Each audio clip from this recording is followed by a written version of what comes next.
and welcome to another episode of GeekOutdoors.com. Now, on a previous episode, I talked about software versus hardware. If you've not seen that episode, I will leave it in the description below. But the bottom line is, I'm really under the strong belief that very well-written software, like Linux, can extend the life of your hardware for years and years to come.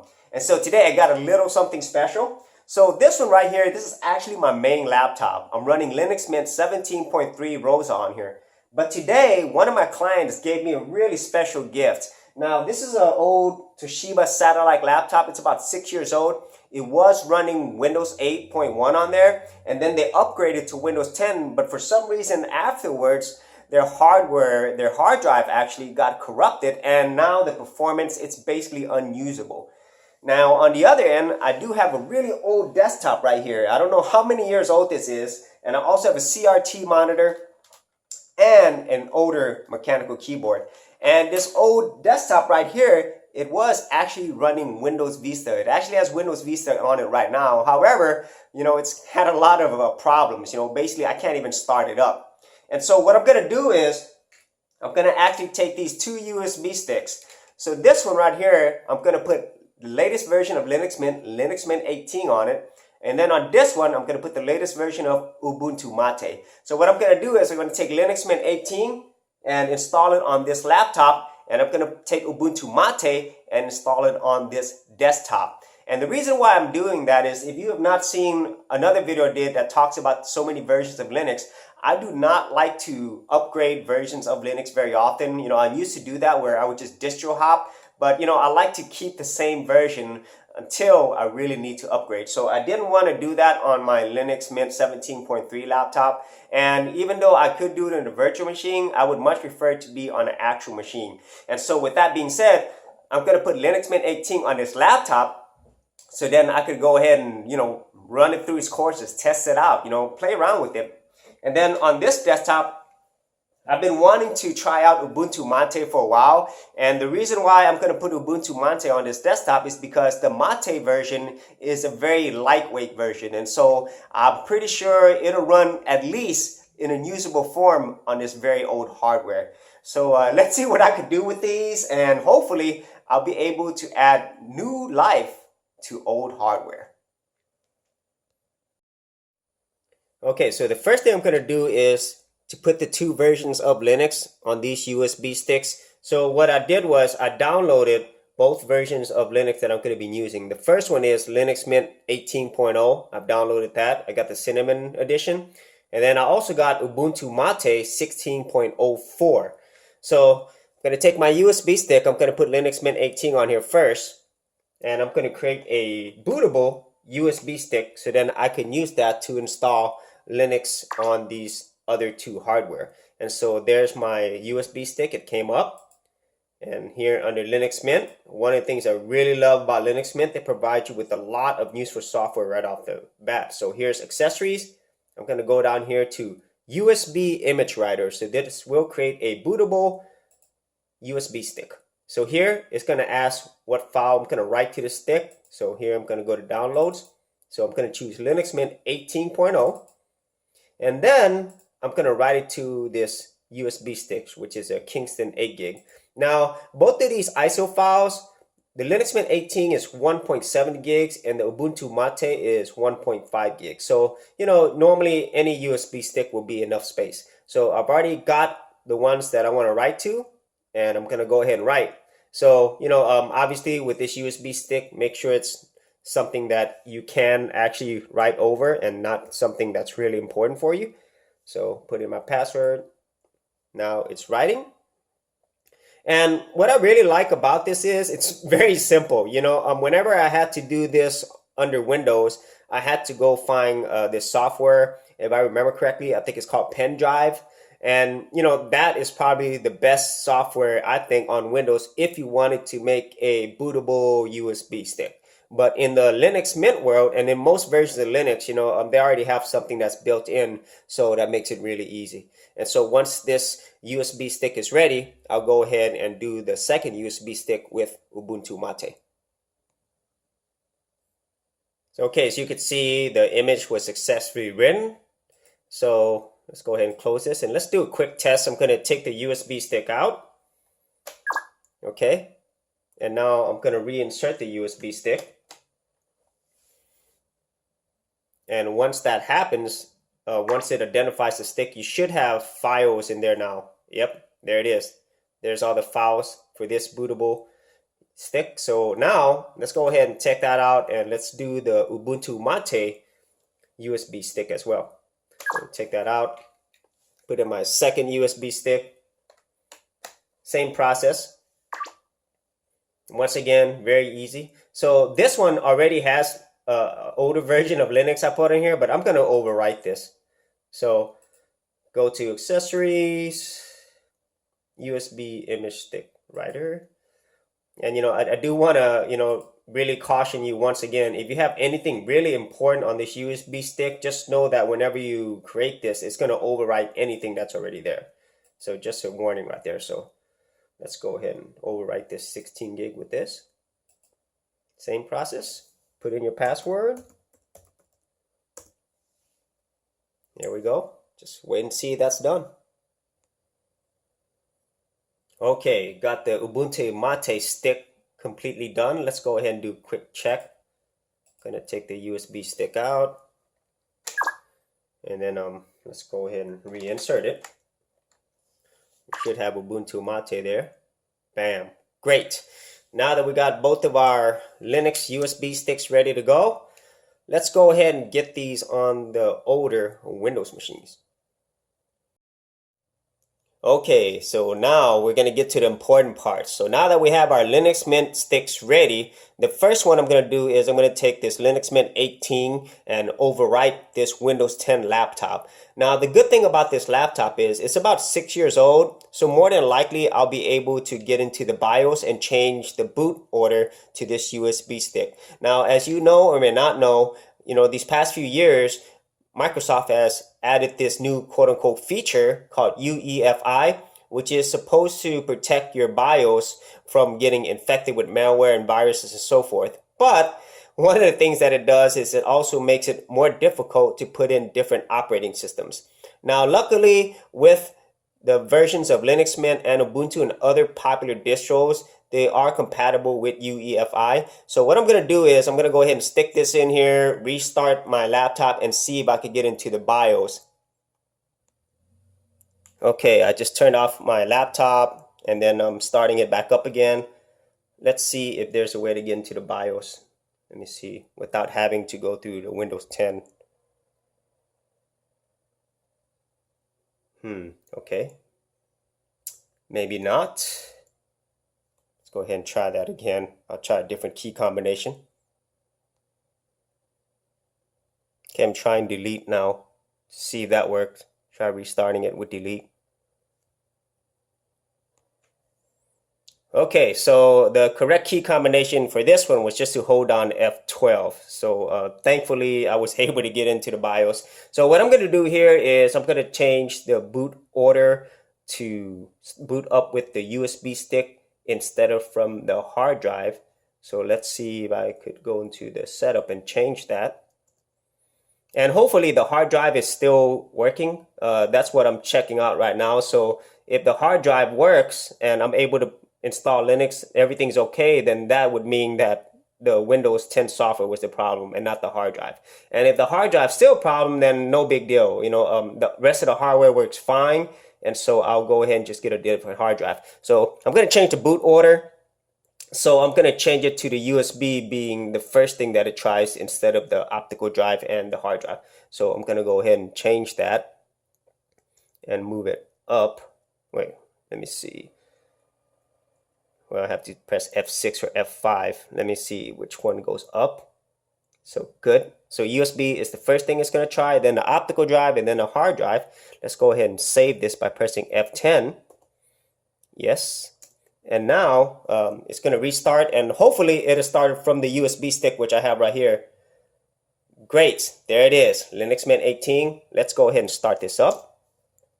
And, this is one of the many things that I love about Linux is that, you could do so many things with it. Now, before you would do this with an optical drive and it would be called a live CD. So you would be basically testing out Linux through your either your optical drive with a CD or DVD or through the USB stick to see if Linux will work on your machine first. So that's really important. And the amazing thing is it runs really well even though it's running off of a USB stick. So, all right, Linux Mint 18, just like that, came up. Love it. So what I'm going to do now, I'm actually going to go ahead and install it. So I really don't need anything that's on this machine. And so this is the moment of truth. So let's go ahead and choose English. We're going to go through the setup process. And I really hope that the hard drive is still good. So that'd be nice. So one thing that's different that I've seen here with Linux Mint 18 is that they give you the option to add all these codecs, you know, that is not basically, these are like proprietary things like Flash and so forth. Before, Linux Mint would install that by default. But now they give you the option because this isn't open source related software, okay? So, okay, I'm going to turn off secure boot, okay? So I'm going to put in a password. I'll just put something really simple. That's okay. I don't care. Great. I need a little longer. I'll put in a longer one. Let's try another one. Geek or something. Let's just put my website. Yes. Really awesome password. All right. Let's continue.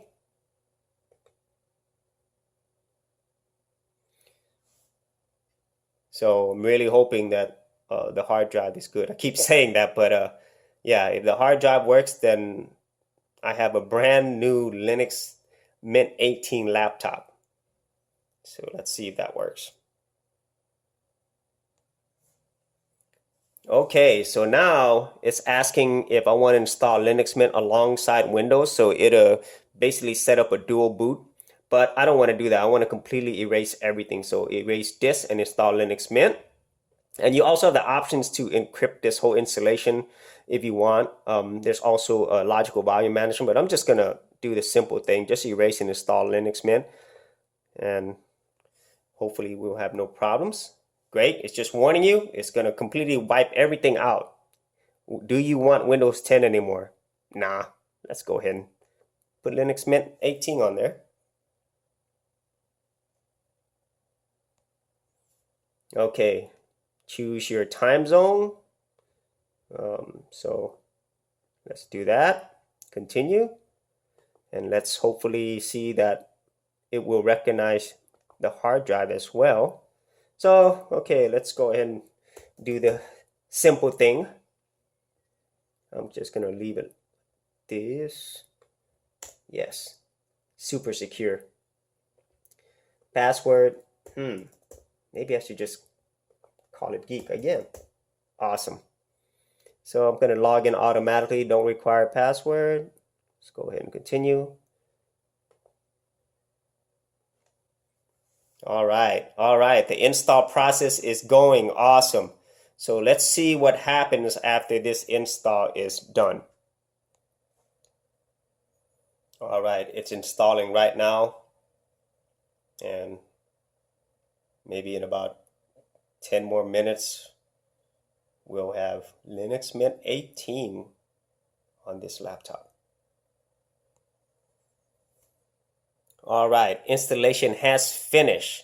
So let's go ahead and restart this computer. And if everything works correctly, we'll now have Linux Mint 18 on this hard drive, which was previously corrupted when it had Windows on it. So let's go ahead and restart. And I'm going to remove my USB stick once it prompts me to.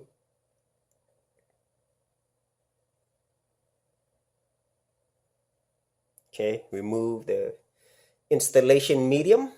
All right, gone. Press enter. And here we go. Let's see if it'll boot up from the hard drive and run Linux Mint 18 successfully. And like I said, this was a corrupted hard drive before, so I'm hoping the corruption wasn't anything physical, and it was primarily due to software. That's what my guess is, and I think that I might be right on that, because if it was any type of physical damage on the hard drive, then I don't think I would have been able to even install Linux Mint on here. Great. Coming up.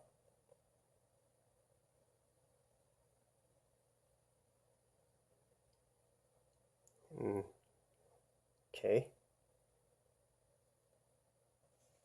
All right.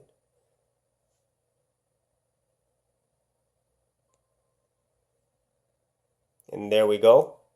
It just came up as soon as I paused the video, it came up. And here we are. Linux Mint Sarah successfully installed on a previously corrupted Windows 10 version, or basically the hard drive was corrupted, and after it was upgraded to Windows 10. So awesome. So let me see if just the internet comes up. And I'm gonna obviously be doing more testing on this, but the main thing I wanted to do was make sure that I could actually, you know, install Linux on top of it. And so look, looks like it's there. Fantastic. So first part of it, successful. Linux Mint 18 is now on this previous Windows 10 laptop. And like I said, I'm going to be doing some more thorough testing to make sure everything works out. But so far, I'm really happy. I got it to work on here. So let's move on to the next one. So on to the next step, I'm going to try to install Ubuntu 18 on this old Windows Vista desktop. So let's see if we could get this working here and get Linux on it.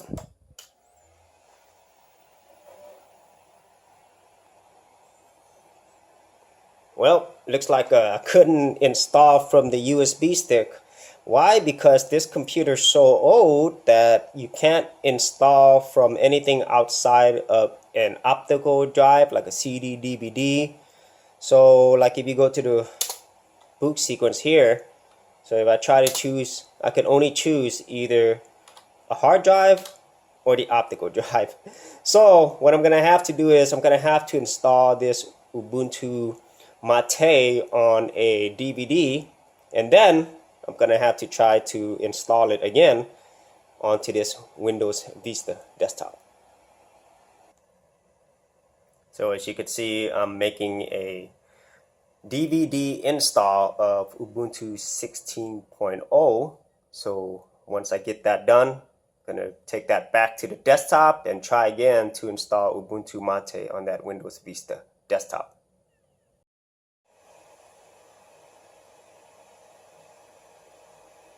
Okay, looks like the Ubuntu MATE install screen is booting up, which is excellent.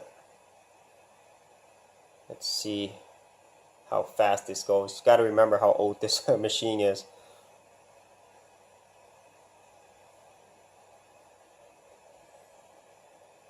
And there is the MATE screen.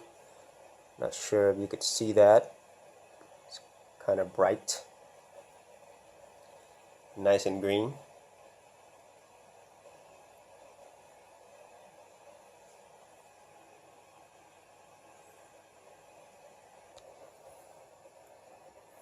Get a little closer shot. Hopefully you can see this. It looks like it already passed the initial install boot up portion. Now we're actually going to get to the actual Ubuntu MATE screen.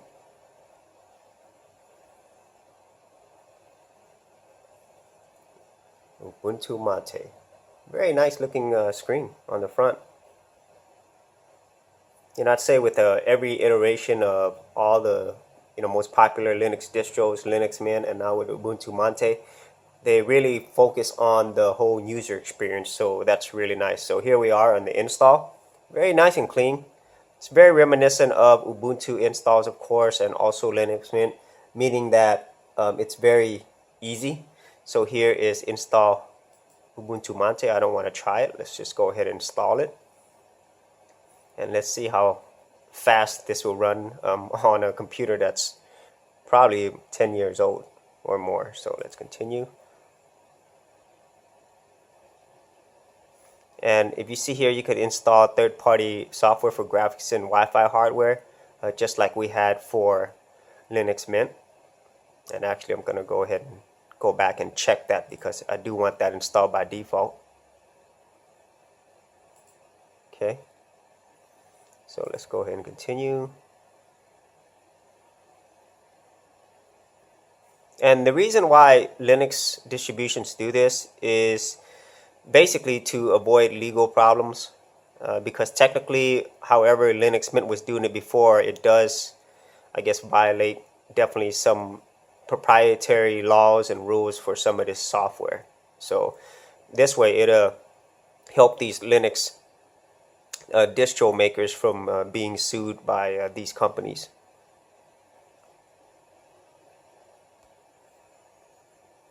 Okay, so here, gonna erase the disk, completely install.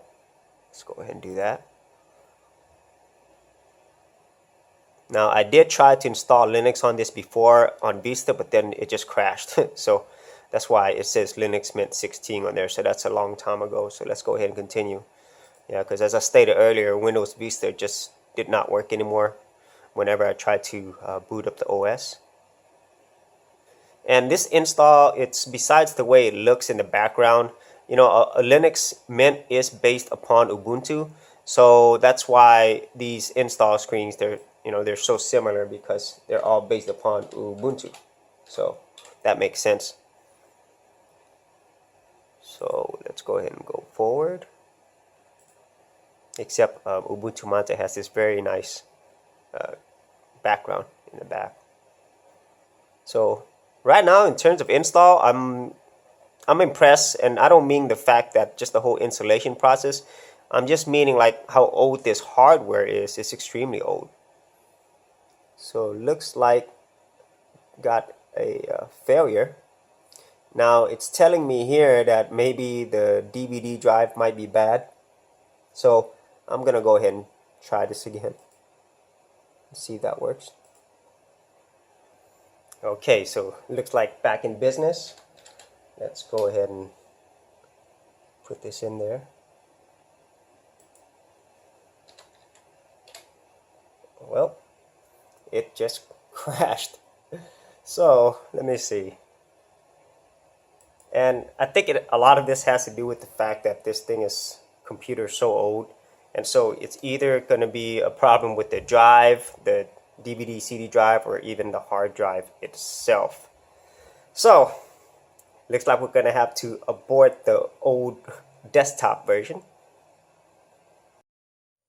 So that's it for today's special Linux project, and I was happy to successfully install Linux Mint 18 on this older Windows 10 laptop. Just remember that originally this was Windows 8.1 and it was upgraded to Windows 10. Now, whenever you get Linux on older machines, it's really a great feeling because Linux runs really fast, it's extremely efficient. So basically, it's like having a new laptop. Now, unfortunately, I couldn't do the same for the Windows Vista desktop. You know, as you probably saw, I couldn't complete the Ubuntu MOTA install, and I really think it's because the hard drive itself, it's probably bad, and because it's old, you know, it's probably more than 10 years old. And the optical drive itself, the DVD CD drive, I really still think that works. It's just that the hard drive might be bad. However, if I am able to get Ubuntu MOTA working on this old machine, I'll probably do a follow-up episode. But if I don't, then if I do talk about Ubuntu MOTA, it might be on a virtual machine, or if I get lucky, I might get another free laptop. So thanks for watching this episode. If you had any ideas and comments or any of your own experiences on putting Linux on older hardware, please leave your ideas below. And as always, if you do like these videos and you got value out of it, be sure to subscribe. And don't forget, I am on Snapchat at Geek Outdoors. Thanks for watching. Thanks for checking out this episode. And as always, if you like these videos, be sure to click on the subscribe button.